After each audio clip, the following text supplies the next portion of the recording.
ఈ సినిమాకి మనసంతా నువ్వే అని ఎందుకు పేరు పెట్టారు? ఆ టైంలో అన్ని నువ్వు నేను నువ్వే నువ్వు నాకు నచ్చావు నువ్వే కావాలి. ఏదో ఫన్నీ ఇన్సిడెంట్ మీకు గుర్తుందా? మంగళహారతి పాట నేను పాడటం ఇష్టం లేదు, రూపాయలు ఇచ్చేసారండి. అది ఇడ్లీ వాడిగా. చంద్రమోహన్ గారు చాలా అల్లరి సెట్ లో, ఆయన చిన్నపిల్లలు కనపడంగానే అని కొడతాడు వీళ్ళు. సాంగ్స్ కి ఎక్సైట్ అయ్యారు. ఒక హీరోయిన్ తో రొమాన్స్ చేయడం కోసం ఒక హీరో ఫారెన్ కి వెళ్ళి ఒక సో ఈ వాజ్ సూపర్ ఎక్సైటెడ్. పెంచి పట్టుకొచ్చారు సార్ పవర్. అది చాలా మిరకిల్. బలవన్ మన్నానికి పాల్పడగల మనస్తత్వం ఉన్నది చిరంజీవి అండ్ ఫ్యామిలీ అని ఒక మాట వినిపించింది. తన సక్సెస్ గురించి మాట్లాడుతున్నప్పుడు ప్రౌడ్ మూమెంట్ ఎలా ఉంటుంది? సాయిరామ్ గార్డెన్స్ లో సరదాగా గణపతి ఉత్సవాలకి ఘనంగా తీసుకెళ్లి ఇవాళ ఉదయకిరణ్ మన చీఫ్ గెస్ట్ అని అనౌన్స్ చేస్తే వరకు ఆడపిల్లలు స్కూటీల మీద చేసి చేశారు.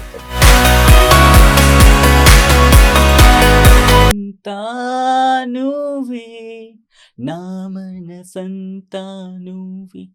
ఇదేంటి వీడు స్టార్టింగ్కే ఆ గార్ధబ గొంతు వేసుకొని అంతలా పాడుతున్నాడు అని చెప్పి అనుకుంటున్నారు కదా. బట్ నా గొంతు ఎలా ఉన్నా కానండి ఆ పాట ఇప్పుడు సోషల్ మీడియాని పట్టి ఊపేస్తోంది. 25 ఏళ్ళప్పుడే నిండిపోయాయి ఈ పాటకి అండ్ సినిమాకి.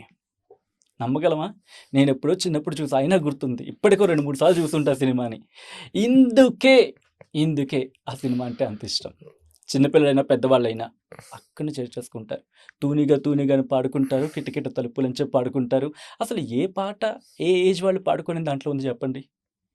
మొత్తం సినిమా అనే మనసులో పెట్టేసుకున్నారు తెలుగు వాళ్ళు. అందుకే మనసు అంతా నువ్వే అన్నారు. అందుకే ఈనాటికి 25 ఏళ్ల తర్వాత కూడా ఆ సినిమాని ఇంకా చూసేందుకు సిద్ధంగా ఉన్నారంటే అర్థం చేసుకోవచ్చు. ఇట్స్ కాల్డ్ వైబ్, జెన్జీ మాటల్లో చెప్పాలంటే. అందుకే ఇంకెక్కువ మాట్లాడకుండా ఆ సినిమా డైరెక్టర్ ఆదిత్య గారితో మాట్లాడేద్దాం. నేరుగా కబుర్లు కూడా తెలిసేసుకుందాం. Let me invite Venu Aditya to Restart Pod. Sir, thank you so much and welcome to Restart Pod. Thank you so much, you're so entertaining. చాలా చాలా ఎనర్జీ తోటి. అండ్ ఫస్ట్ ఆఫ్ ఆల్ మీది గార్ధవ గొంతు కాదు, మార్ధవ గొంతే. చక్కగా పాడారు. రెండు మీరు చిన్నప్పుడు ఎప్పుడో చూసారు, నేను కూడా చిన్నప్పుడే తీసాను ఆ సినిమా. ఈ రెండు క్లియర్ చేసి ఇంటర్వ్యూలోకి వెళ్ళిపోదు. ఆయన కూడా చిన్నపిల్లవాడు, నేను కూడా ఇంకా చిన్నపిల్లాన్ని. Thank you so much. మీతో మాట్లాడినప్పుడు వైబ్ ఉంటుంది మాకు. అండ్ సినిమాలో కూడా అదే వైబ్ ఉంది. నేను ఫస్ట్ అనుకున్నది ఏంటంటే సినిమా అంతా చూసేసిన తర్వాత నాకు వచ్చిన డౌట్, ఈ సినిమాకి మనసంతా నువ్వే అని ఎందుకు పేరు పెట్టారు? ఇంకేమైనా పేర్లు అనుకున్నారా? లేదు, మనసంతా నువ్వే అన్నది సజెస్ట్ చేసింది ఎంఎస్ రాజు గారే. ఆయనకి ఎలా అనిపించిందో మేము కథంతా ఫైనల్ చేసుకున్నాక ఆయన మన డైరెక్టర్ రమేష్ వర్మ గారు ఉన్నారు కదా ఇప్పుడు డైరెక్టర్, ఆయన అప్పుడు పబ్లిసిటీ డిజైనర్ కింద ఉండేవాడు. ఆయన మాకు ప్రేమించుకుందాం అప్పటి నుంచి నా ఫ్రెండ్. ఆ సినిమాయే ఆయన ఫస్ట్ సినిమా. ఆయన నా మొదటి సినిమా ఆయన కూడా ఆయనే చెయ్యాలి, జయంత్ గారికి చేసినట్టే అని మేము బాగా ఫ్రెండ్స్ అనమాట. ఎంఎస్ రాజు గారు చెప్పంగానే ఎస్ అని అనేసుకోలేదు, కానీ రమేష్ వర్మ గారికి ఇచ్చి ఆయన ఒక డిజైన్ చేసి చూపించిన తర్వాత వెంటనే ఎస్ అని చెప్పేసి. బాగుండింది టైటిల్ చూడటానికి, అంటే పోస్టర్ మీద చూడటానికి చాలా అందంగా ఉండింది. నాకు అసలు గుర్తు లేదు అసలు. ఆ టైంలో అన్ని నువ్వు నేను అండర్ ప్రొడక్షన్, నువ్వే అండర్ ప్రొడక్షన్, నువ్వు నాకు నచ్చావు జస్ట్ రిలీజ్ అండర్ ప్రొడక్షన్. మేము డబ్బింగ్ లో ఉన్నప్పుడు అది రిలీజ్ అయింది. నువ్వే కావాలి దానికి బిఫోర్ ఇయర్ పెద్ద హిట్. సో ఎక్కడో నువ్వు సెంటిమెంట్ ఉన్నట్టుంది ఎంఎస్ రాజు గారికి, అందుకే మమ్మల్ని అడగకుండా పెట్టారు. మనసంతా నువ్వే. ఓకే, అది ఇష్టంగానే ఒప్పేసుకున్నారా లేకపోతే? నాకు చాలా నచ్చింది. ఎందుకంటే ఇష్టంగా ఒప్పుకోవడానికి ఏముంది, ఒక టైటిల్ ఇవాళ వరకు ఆడియన్స్ ని లో సజీవంగా అది గుర్తుండేలాగా ఉంది అంటే ఆ టైటిల్ ఎంతో లైఫ్ ఉన్నట్లు లెక్క. అది నేను కొన్ని బాగుంటే అడ్డం పడను, బాగాలేకపోతే వాటి జోలికి వెళ్తా. నేను మన రాత్రి మళ్ళీ చూసాను, నాకు ఎందుకో చూడాలనిపించి చూసిన తర్వాత లాభం లేదు, సినిమా గురించి రాసుకోవాలి అప్పుడు అడగాలని చెప్పి కొన్ని ప్రిపేర్ అయ్యా. 2 గంటలకి జరిగిన ఘటన ఇది. నా అదృష్టం ఏంటంటే ఇప్పుడు ఉన్నంత మంది అది అంటారు బూస్టర్స్. కాదు, సర్జరీ చేసే సర్జన్స్, ఓ రివ్యూ సర్జన్స్ అంత లేరు అప్పట్లో, లక్కీగా పాస్ అయిపోయాం. లేదు, ఆ పాటకి రివ్యూ ఇవ్వాలంటే అసలు ఏమి ఇవ్వాలి అనేది ఆలోచించుకోవాలి. ఎందుకంటే మీరు భగవద్గీత శ్లోకంతో స్టార్ట్ చేశారు. అవును. చేసినప్పుడు ఇదేంటి స్టార్టింగ్ ఎందుకంటే సారీ టు సే బట్ చాలా మందికి అనిపించింది భగవద్గీత దట్టు ఘంటసాల గారు పాడింది అనగానే ఏదో చావుకి సంబంధించి అనే ఒక ట్యాబోలా ఉండిపోయేది. అప్పటికి ఐ థింక్ ఉండింది అది. బట్ అది స్టార్టింగ్ పార్థాయ ప్రతిబోధితామని చెప్పి భరణి గారిని చూపిస్తూ స్టార్ట్ చేయడం అంటే ఇదేంటిది ఈయన ఎలా చేశారు అని చెప్పి డౌట్ వచ్చి ఉంటుంది చాలా మందికి. ఎందుకు అలా అనుకున్నారు? నేను యాక్చువల్లీ భరణ్ గారు ఏ పాత సినిమా పాట అయినా వింటూ హ్యాపీగా వర్షంలో కూర్చోవచ్చు. హ్మ్. కానీ నాకు నా మొదటి సినిమా నాకు గీతోపదేశం చాలా ఇష్టం. యాక్చువల్గా చాలా మంది భగవద్గీత చనిపోయిన వాళ్ళ కోసం పెట్టరు. హ్మ్.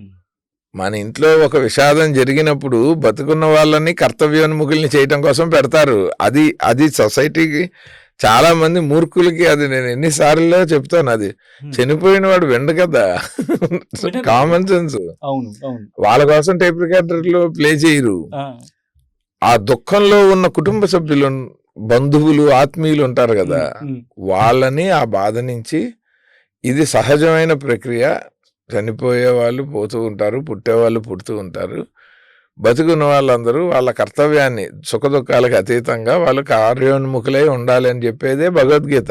ఉమ్, యుద్ధంలో నా ఆత్మీయుల్ని నేను చంపనని అర్జునుడు చెప్తేనే కదా గీత పుట్టింది. ఉమ్, ఉమ్. సో చచ్చే వాళ్ళ కోసం పాడలేదు ఆయన, బతుకున్న వాళ్ళ కోసం పాడారు. ఓకే. సో నాకేంటంటే, నేను మొదటిసారి సినిమా తీస్తున్నా, ఉమ్, నాకు ఒక గీతోపదేశంతో మొదలవ్వాలన్నది నా పర్సనల్ ఫీలింగ్. అది నాకు ఒక సందర్భం ఫస్టే చెప్పంగానే పరచూరు వెంకటేశ్వరరావు గారికి స్క్రిప్ట్లోనే ఆయనకి నచ్చింది. అది నీ ఇష్టం, బట్ ఐడియా ఇస్ గుడ్. దానివల్ల ఒక అడ్వాంటేజ్ ఉంది ఏంటంటే, భరణిని మనం ఫస్ట్ మంచివాడిగా ప్రొజెక్ట్ చేస్తూ విలన్ కింద ట్విస్ట్ ఇచ్చినప్పుడు, పార్థాయ ప్రతిబోధితామని విని వచ్చి పావురాన్ని ఉండరా అంటే ఇంకా బాగుంటుంది అని ఆయన ఒప్పుకున్నారు. ఆయన ఒప్పుకోకపోతే తీసేద్దును. నాకు ఏదైనా ఆయనే పారామీటర్. నేను నా ప్రతి, అది మంచి తాట చెడ్డ తాట నాకు తెలియాలంటే అది నాకు పరచూరు వెంకటేశ్వరరావు గారి నుంచే తెలియాలి. సో మీరు పావురం ఉన్నారు కాబట్టి ఎక్కడి నుంచి పట్టుకొచ్చారు సార్ పావురం? మా దగ్గర గుంటే వచ్చి కరెక్ట్ భుజం మీద ఉంటుంది ఇక్కడ వాళ్ళు. అది చాలా మిరకిల్. అవునా? ఎట్లా సార్? క్లైమాక్స్ లో అయితే మరీ నువ్వు అసలు ఎక్స్పెక్ట్ చేయలే.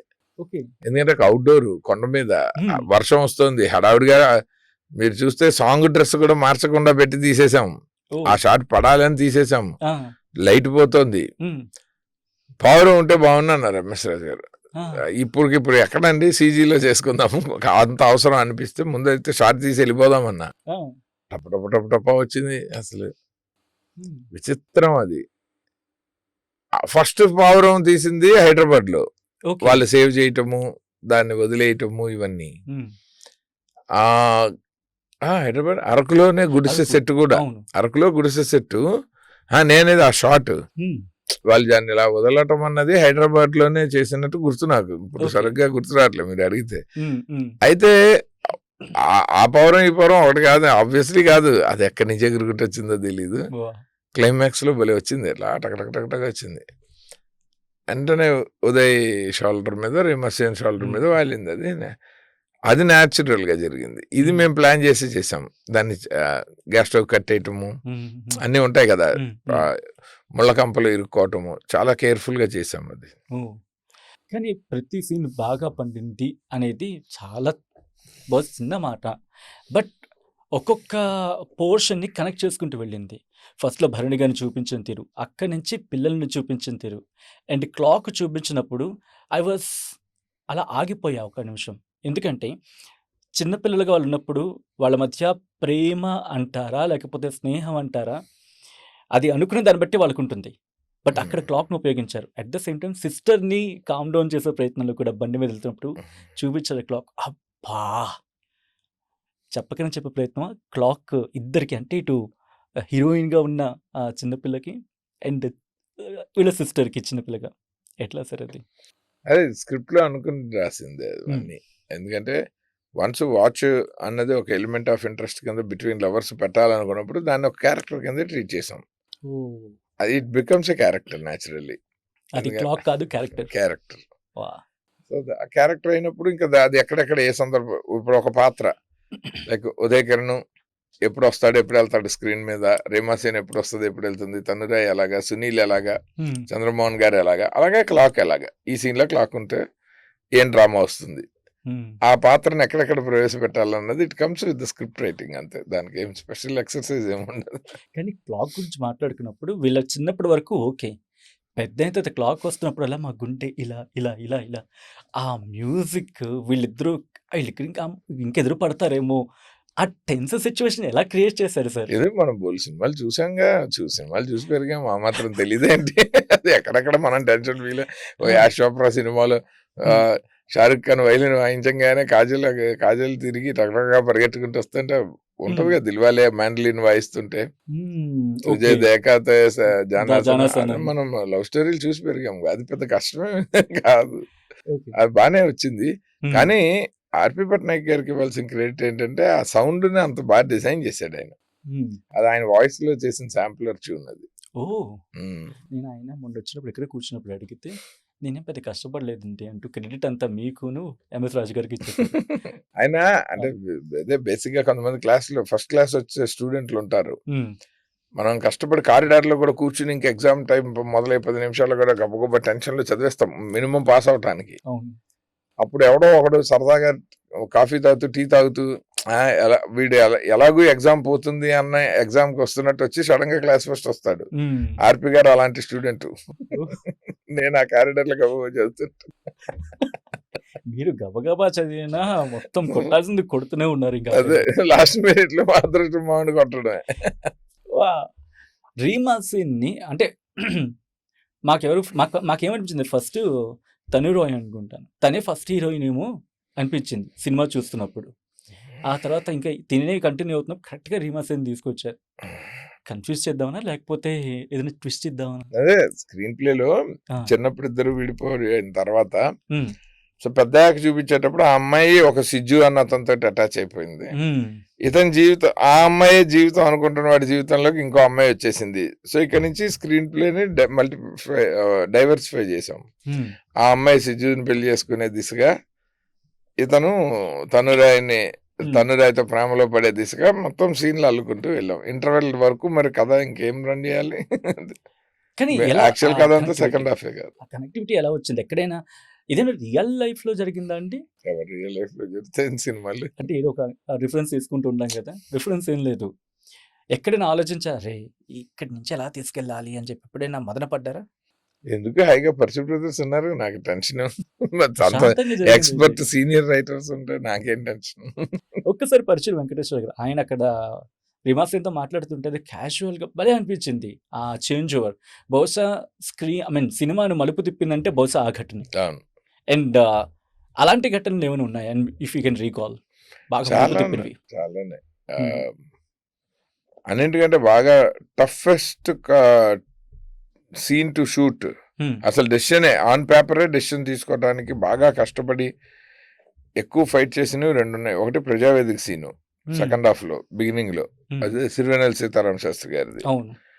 ఆ తర్వాత దానికి మించి కష్టపడింది ఇది మన ఈ అమ్మాయి, నేను రైటర్నే లవ్ చేస్తున్నాను, నా చైల్డ్హుడ్ ఫ్రెండ్ని మర్చిపోయానంటే, రైటరే చైల్డ్హుడ్ ఫ్రెండ్ యాక్చువల్లీ రేమాసేనే, కానీ ఆ అమ్మాయి అపార్థం చేసుకుని తిట్టిపోతుంది, నువ్వు మోసగాడివి, ఆ అమ్మాయిని ఎలా మోసం చేస్తావు, ఆ అమ్మాయి చిన్నప్పటి నుంచి నీకోసం ఎదురు చూస్తుంటే అంటే ఈ రోజుల్లో అదేముందని అంటాడు. కానీ అప్పటికే ఇతను ఆ అమ్మాయి ఫాదర్ కి ప్రామిస్ చేసి ఉంటాడు. సో వాళ్ళిద్దరి మధ్య కన్వర్సేషన్ ని దాదాపు యుద్ధాలు జరిగాయి ఆ సీన్. అంటే కాగితం మీద ఓకే చేయటానికి, షూటింగ్ లో పెద్ద టెన్షన్ ఎప్పుడు పడలేదు. ఎగ్జిక్యూషన్ చాలా లేదు. నాకు పరుచూరి వెంకటేశ్వరరావు గారికి కంటే ఎంఎస్ రాజు గారికి పరుచూరి వెంకటేశ్వరరావు గారికి ఎక్కువ జరిగింది. నా జైలుకి రాలేదు. ఫైనల్ గా నేను అంటే యాజ్ ఎ డైరెక్టర్ నేను కన్విన్స్ అయిన పాయింట్లన్నీ వాళ్ళ డిస్కషన్ లోంచి తీసుకున్నాను. అటు ఎంఎస్ రాజు గారికి తీసుకున్నాను, ఇటు వెంకటేశ్వరరావు గారికి తీసుకుని ఆ సీన్ ఇవ్వాలి సినిమాలో ఉందంటే వాళ్ళిద్దరి పోరాట ఫలితం అది. మీది ఫస్ట్ ఫిలిం, ఐఎమ్ రైట్? ఇది ఫస్ట్ ఫిలిం అయినప్పుడు, అండ్ అప్పటికే ఉదయ్ కిరణ్ 2 హిట్లు కొట్టున్నాడు. అండ్ రెండోది ఇంకా రిలీజ్ అవ్వలేము, మేము షూటింగ్ లో ఉన్నప్పుడే రిలీజ్ అయింది. So okay. నేను డైరెక్ట్ చేసిన first day Uday Kiran was 1 film old, hmm. Second film under shoot. హుహు. ఎలా ఉండేవాడు సార్ ఉదయ్ కిరణ్ గారు? అతను అసలు ఇప్పుడు డౌన్ టు ఎర్తే. హ్మ్. ఎందుకు? అతను ఎంత పెద్ద హిట్ ఇచ్చినా డౌన్ టు ఎర్తే, అసలు అలా ఏం లేదు. ఇప్పుడు డే 1 నుంచి ఒకలాగే ఉన్నాడు. చిత్రం రిలీజ్ రోజు నాకు పరిచయం అయిన దగ్గర నుంచి, ఈవెన్ మనసుతో నువ్వే తర్వాత అయినా, ఆ తర్వాత శ్రీరామ్ అప్పుడైనా, హ్మ్. లేకపోతే రెండో సినిమా చేయలేము కదా కంఫర్టబుల్ గా. హ్మ్. నాకు మొన్న ఆయన ఉన్నప్పుడు కొన్ని సాంగ్స్‌కి ఎక్సైట్ అయ్యాడు ఉదయ్ కిరణ్. తనకు డ్యూయట్ సాంగ్స్ వచ్చినప్పుడు తన కెరియర్‌లో రాలేదు ఇంతవరకు. సో, జస్ట్ వెయిటింగ్ ఆ సాంగ్ రాగానే సో ఎక్సైటెడ్ అని చెప్పి. సో, అలా మీ కాంబినేషన్ ఆఫ్‌కోర్స్ మీతో మేము చేసినప్పుడు మాకు ఇంత ఫ్లెక్సిబుల్ ఉందంటే ఉదయ్ కిరణ్ ఇంకా ఫ్లెక్సిబుల్‌గా ఫీల్ అయ్యి ఉంటాడు. అవును, అవును. సో, ఎనీ ఇంట్రెస్టింగ్ కాన్వర్సేషన్ మీ ఇద్దరి మధ్య ఉదయ్‌కి మీకు? చాలా ఉన్నాయండి. అంటే ఒకటి కాదు. హ్మ్. చెప్పవే ప్రేమ సాంగ్ ఫస్ట్ హాఫ్ లో తీసినప్పుడు అతను ఒక్కడే పాడుకుంటూ తిరుగుతూ ఉంటాడు బ్యాగ్ వేసుకుని. హ్మ్. అది డ్యూయట్ చేసినప్పుడు ఈ ఫెల్ట్ సో హ్యాపీ. మంచి, అంటే దాని మొత్తం మ్యూజికల్ ట్రీట్మెంట్ అంతా మారిపోయింది. హ్మ్. కంప్లీట్ ఒక డాన్స్ నెంబర్ లాగా అయిపోయింది. దానికి హ్మ్. సుచిత్ర మాస్టర్ బ్రహ్మాండంగా కంపోజ్ చేశారు. ఈ పాట ఆవిడే తీశారు, అదే ఆవిడే తీశారు. హ్మ్. ఇదంతా ఒక ఎమోషనల్ ట్రావెల్ లాగా తీసిన పాట ఇది. హ్మ్. రేమా ట్రైన్లో వెళ్తూ ఉంటుంది, ఇతనేమో పొలాలను గట్ల అమ్మట ఒక మెరూన్ షర్ట్ వేసుకొని తిరుగుతూ ఉంటాడు. తిరుగుతూ ఉంటాడు, ఆ అమ్మాయి కోసం ఎదుగుతూ ఉంటాడు. సో మోర్ ఆఫ్ లిరికల్ గా బ్యూటిఫుల్ గా ఉంటుంది, కానీ వాళ్ళకి ఆర్టిస్టులకి చేయటానికి ఏమి ఉండదు, ఒక ఎమోషన్ లోనే ఉంటుంది పాట అంతా. హ్మ్. బట్ వేరే ఇక్కడ సెకండ్ హాఫ్ లో ఆ అమ్మాయి ఈ అమ్మాయిని తెలిసాక వచ్చే డ్యూయట్, మలేషియాకి వెళ్ళి ఫారెన్కి వెళ్ళి అతని మీద ఫారెన్కి వెళ్ళి షూట్ చేసిన మొదటి, అంటే కట్ చేస్తే సాంగ్ అంటేనే పెద్ద హీరో. అవును. అవును. ఇక్కడిక్కడది అంత క్రితం గాజువాక పిల్ల అవి తీసిన డాన్స్ నెంబర్స్ అతనికి కొత్త కాదు, కానీ హ్మ్. బ్రహ్మాండమైన ఫోక్ సాంగ్స్ 2 చేస్తున్నాడు. చిత్రంలో మామో ఆ అమెరికా అమ్మాయి మామో, ఇక్కడేమో గాజువాక పిల్ల. హ్మ్.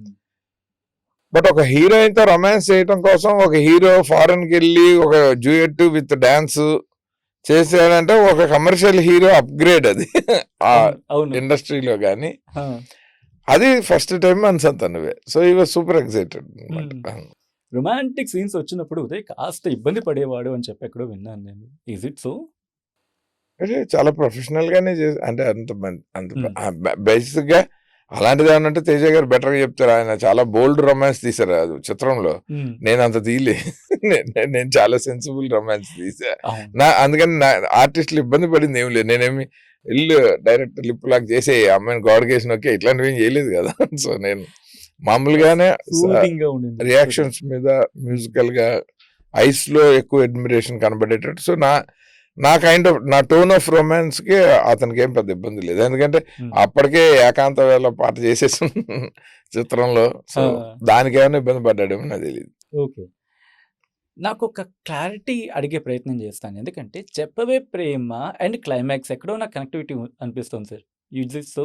ఎందుకంటే 'చెప్పవే ప్రేమ'లో వీళ్ళు వేసుకున్న డ్రెస్సు అండ్ క్లైమాక్స్‌లో వాళ్ళు కలిసిన తర్వాత దేవుడి దగ్గర పెట్టే ఆ సీను. అదే సేమ్ ఇందాక నేను ఒక్కసారి షూటింగ్ టైం అయిపోయింది. లేక అదే రోజు అదే లాస్ట్ కాల్ షీట్.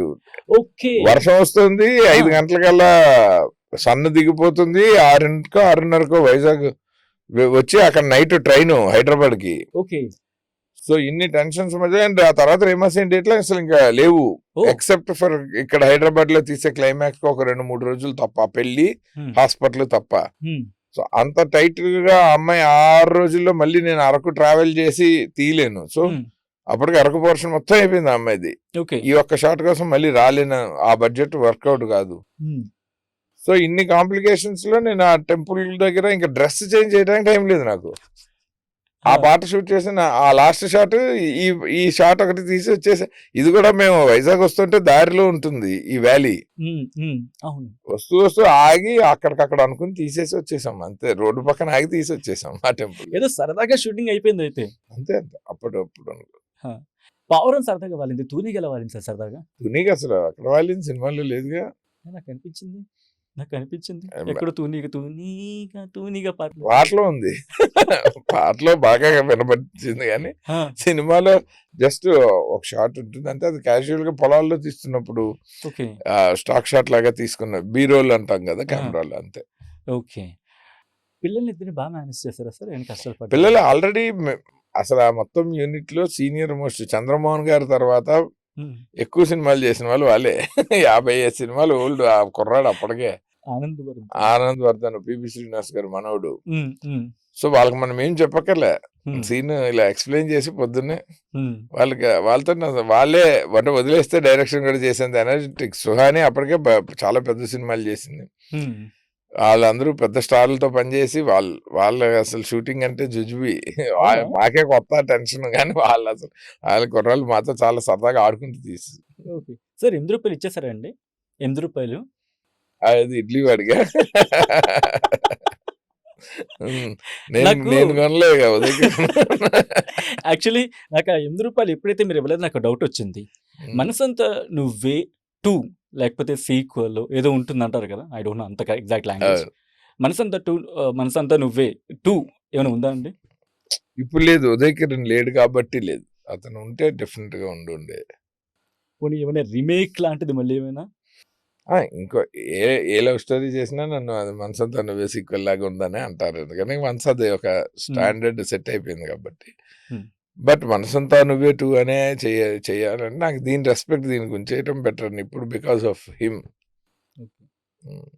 సో, మీరంత నా మాట అన్న తర్వాత నేను ధైర్యం చేయాలనుకోవట్లేదు. బట్ చాలా మందిని అడిగినప్పుడు వచ్చిన మాట ఏంటంటే, మనసంతా నువ్వే 2 ఒకవేళ చేస్తే, ఇప్పుడు చేయాలనిపిస్తే, ఒకవేళ డిమాండ్ రేపు వచ్చిన తర్వాత ఉదయ్ కిరణ్ ఎవరు భర్తీ చేయలేదు. That was sure.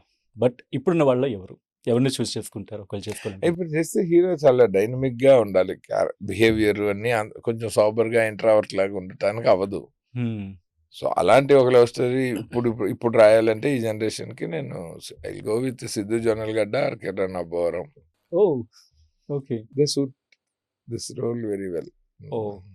మరి కోపాన్ని కూడా కామెడీకి ఎలా కనెక్ట్ చేయగలిగారు సార్? ఏ కోపం? ఎందుకంటే